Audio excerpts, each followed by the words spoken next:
അസ്സലാമു അലൈക്കും വറഹ്മത്തുള്ളാഹ്. പ്രിയമുള്ളവരെ, വല്ലാത്ത നടുക്കുന്ന വാർത്തകളാണ് നമ്മൾ ഈ അടുത്തായിട്ട് കേട്ടുകൊണ്ടേയിരിക്കുന്നത്. സജീർ എന്ന 19 വയസ്സുള്ള ഒരു കുട്ടി മരണപ്പെട്ട ഒരു വാർത്ത നമ്മൾ കേട്ടിട്ടുണ്ടായിരുന്നു. ഞാനതിനെക്കുറിച്ചൊരു വീഡിയോ ചെയ്തു. അതിൻ്റെ ശേഷമാണ് ആ കുട്ടിയുടെ ഉമ്മ അനുഭവിച്ച പ്രയാസങ്ങളെ കുറിച്ചിട്ട് അറിയാനായിട്ട് കഴിഞ്ഞത്. ആ ഉമ്മാൻ്റെ മകന് 2 തവണ ആത്മഹത്യക്ക് ശ്രമിച്ചിട്ട് അതിൽ നിന്ന് രക്ഷപ്പെടുത്തിയ ആ മാതാപിതാക്കൾ, പക്ഷേ മൂന്നാമതും ആ ഒരു കുട്ടിയെ മഞ്ചേരി മെഡിക്കൽ കോളേജിൽ നിന്ന് ആ മകനെ കാണാതായപ്പോൾ ആ ഉമ്മയുടെ ഹൃദയം വല്ലാതെ വേദനിച്ചിട്ടുണ്ടാകും. കാരണം 2 തവണ ആത്മഹത്യ ചെയ്യാൻ നോക്കിയ മകനാണ് മൂന്നാമതായിട്ട് ആത്മഹത്യ ചെയ്യാനാകുമോ റബ്ബേ എൻ്റെ കുട്ടി പോയത് എന്ന് ആലോചിച്ച് വിങ്ങിപ്പൊട്ടിരിക്കുന്ന ആ ഉമ്മയുടെ കാതിലേക്ക് മൂന്നാമതായിട്ട് കേൾക്കേണ്ടി വന്ന വാർത്ത എന്തെന്നറിയോ നിങ്ങൾക്ക്? സജീർ എന്ന അവരുടെ പൊന്നു മോനെ ഒരു മരക്കൊമ്പിൽ തൂങ്ങിയാടുന്നുണ്ട് എന്ന വാർത്തയാണ്. യാ അല്ലാ, എത്ര വേദനാജനകമായിരിക്കും ആ ഉമ്മയുടെ അവസ്ഥ. ആ ഉമ്മാക്ക് പ്രതീക്ഷയുണ്ടായിരുന്നു, റബ്ബേ എൻ്റെ കുട്ടി ഇതിൽ നിന്നൊക്കെ റിക്കവർ ആവും എന്നുള്ള ഒരു പ്രതീക്ഷ. പക്ഷേ അതെല്ലാം അസ്ഥാനത്താക്കിയിട്ട് ആ മകൻ കാണിച്ച ആ വലിയ ഒരു വേദന എത്രത്തോളമാണ് ആ ഉമ്മയിൽ ഉണ്ടാക്കിയിട്ടുണ്ടാകുക. ആ ഉമ്മാനെയും ഉപ്പാനെയും ഒക്കെ ഇവൻ ആദ്യം വിഷം കുടിച്ചിട്ട് ഹോസ്പിറ്റലിൽ കൊണ്ടുപോയപ്പോൾ അവരെ ഒന്നും റൂമിലേക്ക് കയറ്റുന്നില്ലായിരുന്നത്രേ. കാരണം എൻ്റെ ജീവിതം ഇങ്ങനെ ആക്കിയത് നിങ്ങളൊക്കെയാണെന്നാണ് ആ മകൻ മാതാപിതാക്കളോട് പറഞ്ഞത്. എത്ര വേദന ആ ഉമ്മയുടെ ഹൃദയത്തിൽ ആ ഒരു സമയത്ത് ഉണ്ടായിട്ടുണ്ടാകും. കാരണം തൻ്റെ മകൻ്റെ അവസ്ഥ എന്താണ്, ആ ഒരു അവസ്ഥയിൽ ആ മകൻ പറയുന്ന വാക്കുകൾ എന്താണ് എന്ന് കൂടി ഒന്ന് ആലോചിച്ച് നോക്കണം നിങ്ങൾ. ആ മകനാണ് മരണത്തിന് കീഴടങ്ങിയിട്ട് ആ ഉമ്മയുടെ മുമ്പിലേക്ക് ഇനി ചേതനയേറ്റ ശരീരവുമായിട്ട് കടന്നു വരുന്നത്. എങ്ങനെയാണ് ആ ഉമ്മാക്ക് ആ ഒരു കാര്യം സഹിക്കാൻ കഴിയുക? നിങ്ങൾ ആലോചിക്കണം. എന്താ കാരണം എന്നറിയോ? പ്രണയ നൈരാശ്യമാണ്. അവനൊരു പെൺകുട്ടിയെ പ്രണയിച്ചിരുന്നു. ഷൈമ എന്നാണ് ആ കുട്ടിയുടെ പേര്. ആ കുട്ടിയുടെ നിക്കാഹ് ആ കുട്ടിയുടെ വീട്ടുകാരെ അവളുടെ സമ്മതമില്ലാതെ നടത്തി കൊടുത്തു. കാരണം ഈ സജീറും ഷൈമയും തമ്മിൽ പ്രണയത്തിലായിരുന്നത്രേ. ആ പ്രണയത്തിലായിരുന്ന അവരുടെ 2 പേരുടെയും പ്രണയത്തെ വകവെക്കാതെ അവരാ വിവാഹം നടത്തി കൊടുക്കുമ്പോൾ ആ മാതാപിതാക്കൾ ആ കുട്ടികളിൽ ഉണ്ടായിട്ടുള്ളത് വല്ലാത്ത വേദനയാണ്.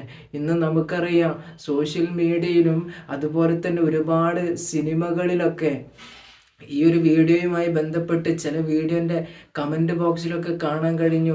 എന്തോ കൽബെന്ന് പറയുന്ന ഏതോ ഒരു സിനിമയിൽ ഇതുപോലെ എന്തോ ഒരു രംഗമുണ്ടത്രേ. അതിനൊക്കെ ആസ്പദമാക്കിയിട്ടാകാം ഈ മക്കൾ ഇങ്ങനെ ചെയ്തതെന്നാ. ആർക്കാണ് ഇവിടെ യഥാർത്ഥത്തിൽ നഷ്ടം വന്നത്? ഒന്ന് ആലോചിച്ച് നോക്കണം നമ്മൾ. ആ കുടുംബക്കാർക്ക് നഷ്ടമാണ്, അതേപോലെ ആ മക്കൾക്ക് നഷ്ടമാണ്. അവരുടെ അവസ്ഥ എന്താണെന്ന് നിങ്ങൾ ആലോചിച്ചിട്ടുണ്ടോ? 6 അടി മണ്ണിൻ്റെ അടിയിൽ കൊണ്ടുപോയിട്ട് വെച്ചാൽ പടച്ചോൻ തന്ന ജീവനാണിത്. ആ ജീവൻ നമ്മുടെ കൈകൊണ്ട് തന്നെ നമ്മൾ എടുത്താൽ അള്ളാഹു കൊടുക്കുന്ന ശിക്ഷ പല ആളുകൾക്കും അറിയാത്തതല്ലല്ലോ. ഖിയാമത്ത് നാൾ വരെ അവൻ എങ്ങനാണോ അവൻ മരിച്ചത് ആ രൂപത്തിൽ അവൻ അള്ളാഹു ഖബറിലിട്ട് ശിക്ഷിക്കുമെന്ന. തൂങ്ങി മരിച്ചതാണോ അവൻ ആ രൂപത്തിൽ തന്നെ അള്ളാഹു തൂക്കി കൊല്ലും. പിന്നെയും അവൻ്റെ ശരീരം പഴയ രൂപത്തിലാകും. പിന്നെയും അതുപോലെ അള്ളാഹു ചെയ്യും. എത്ര ഭയാനകമായിട്ടുള്ള ഒരു കാര്യമാണ് അതെന്ന് ആലോചിച്ച് നോക്കുക. ഒരു തവണ സ്വന്തം റൂഹ് സ്വന്തം തൊണ്ടക്കുഴിയിൽ നിന്ന് പോകുമ്പോഴുള്ള വേദന അറിയുമ്പോൾ ഏത് തൂങ്ങി മരിക്കുന്ന ആളും കാലും കയ്യും ഇട്ട് അടിക്കുന്നത് എന്തിനാണെന്നറിയോ? ഒരു പിടിത്താങ്ങ് കിട്ടാൻ വേണ്ടിയിട്ടാണ്. കാരണം ആ സമയത്തെ അതിൻ്റെ വേദനയും വെപ്രാളവും അറിയുകയുള്ളൂ. എത്രത്തോളം എന്ന് പറഞ്ഞാൽ ഞാൻ തൂങ്ങി മരിക്കും, ഞാൻ മരിക്കുമെന്ന് പറഞ്ഞ് നടക്കുന്ന മനുഷ്യന് തൂങ്ങുന്ന സമയത്ത് അവന് നിങ്ങൾ കൈ കൊടുത്തു നോക്ക്.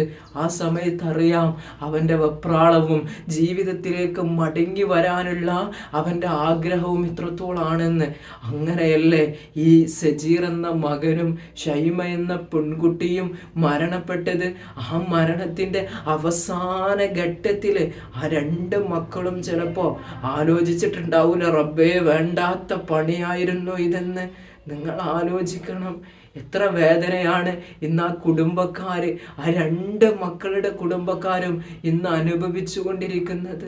ഒരു കാര്യം ഞാൻ നിങ്ങളോട് വീണ്ടും പറയാണ്, എന്താണെന്നറിയോ, നമ്മുടെ ഒക്കെ മക്കൾക്ക് പലർക്കും ഇതുപോലെ പ്രണയങ്ങളുണ്ട്. ആ പ്രണയത്തിൻ്റെ മൂർധന്യ അവസ്ഥയിൽ എത്തിക്കഴിഞ്ഞാൽ നമുക്കൊന്നും ചെയ്യാൻ കഴിയൂല. അതുകൊണ്ട് അതിൻ്റെ മുമ്പ് നമ്മൾ നമ്മുടെ മക്കളെ ശ്രദ്ധിക്കണം. ഇന്ന് സ്കൂളുകളിലൊക്കെ നോക്കിക്കഴിഞ്ഞാൽ ഒരുപാട് കുട്ടികൾക്ക് ഇന്ന് പ്രണയമാണ്.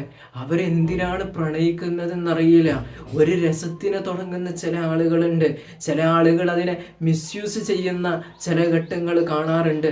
അങ്ങനെയാണല്ലോ ഈ അടുത്ത് വരെ ചെറിയ മക്കൾ, സ്കൂളിൽ പഠിക്കുന്ന കുട്ടികൾ പ്രഗ്നൻ്റ് ആകുന്ന വാർത്തകൾ നമ്മൾ കേൾക്കുന്നത്. ഇതിനൊക്കെ മാതാപിതാക്കളായ നമ്മളുടെ അശ്രദ്ധ കൂടെ ഉണ്ട് എന്ന് നമ്മൾ മനസ്സിലാക്കണം. നമ്മുടെ മക്കളാണെന്ന് വിചാരിച്ചുകൊണ്ട് അവർക്ക് അമിത സ്വാതന്ത്ര്യം നിങ്ങൾ കൊടുക്കാതിരിക്കുക. അവർക്ക് പ്രണയമുണ്ടോ എന്നുള്ളത് ഉറപ്പായിട്ടും നമ്മൾ അവരുടെ ജീവിതത്തിൽ നിന്ന് മനസ്സിലാക്കിയെടുക്കണം. ഇല്ല എങ്കിൽ നിങ്ങൾക്ക് നിങ്ങളുടെ മക്കളിൽ ഒരു ആഗ്രഹം ഉണ്ടാകും, നല്ല രൂപത്തിൽ അവരെ കെട്ടിച്ചയക്കണമെന്നുള്ള ഒരു ആഗ്രഹം.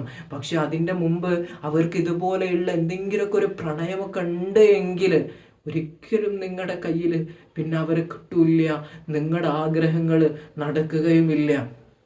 അതിന് മക്കളെ നമ്മൾ നല്ലോണം ശ്രദ്ധിക്കണം. അവരുടെ കൂട്ടുകെട്ടുകൾ, അവരുടെ സ്വഭാവത്തിൽ വരുന്ന മാറ്റങ്ങളൊക്കെ. ഇങ്ങനെ പ്രണയിച്ച് നടക്കുന്ന ചില ആളുകളുണ്ടല്ലോ, അവർക്ക് യഥാർത്ഥത്തിൽ ജീവിതം എന്താണെന്ന് മനസ്സിലായിട്ടില്ല. എത്രയോ ആളുകളാണ് നമ്മുടെ ഒക്കെ ഇടയിലുണ്ടല്ലോ, മാതാപിതാക്കളെ വെറുപ്പിച്ച് കാമുകൻ്റെ കൂടെ ഇറങ്ങിപ്പോയ മക്കളെ പലരും കാണുന്നത് ജീവനില്ലാതെയാണ്. ഒരു ഉപ്പ കോടതിയുടെ മുമ്പിൽ കിടന്നിട്ട് ഒരു കുട്ടിയെ അലറി അലറി അവളുടെ പേര് വിളിച്ച് അവൾ പോയ വാഹനത്തിൻ്റെ പിന്നാലെ ഓടി ആ കോടതിയുടെ മുറ്റത്ത് ആ മനുഷ്യൻ വീഴുമ്പോഴും അതൊക്കെ നമ്മൾ കണ്ട ആളുകളാണ്. ആ മകളൊക്കെ ഇന്ന് എവിടെയാണെന്ന് നിങ്ങളൊന്ന് ആലോചിച്ച് നോക്കണം. ജീവിതം വേറെയാണ്, പ്രണയം വേറെയാണ്. ഒരിക്കലും ഒരു മനുഷ്യൻ്റെ ബാഡ് ഹാബിറ്റുകളും ഒരു മനുഷ്യൻ്റെ യഥാർത്ഥ സ്വഭാവവും പ്രണയിക്കുന്ന സമയത്ത് ഒരാൾക്കും തിരിച്ചറിയാൻ കഴിയൂല.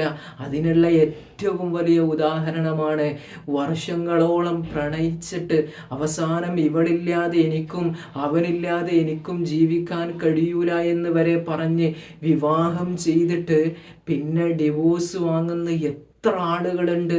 കാരണം എന്താണ്?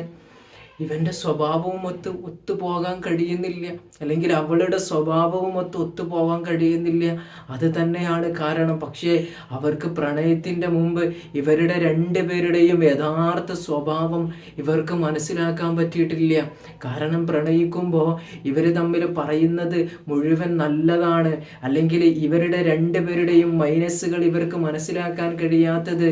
ആ സമയത്ത് ഇവർ കാണാൻ ശ്രമിക്കുന്നത് ഇവരുടെ നന്മകൾ മാത്രമാണ്. ഇവരുടെ വേറൊരു വശമുണ്ട് ജീവിതത്തിന്, അത് ഇവർക്ക് ആർക്കും തന്നെ മനസ്സിലാകുന്നില്ല എന്നുള്ളതാണ്.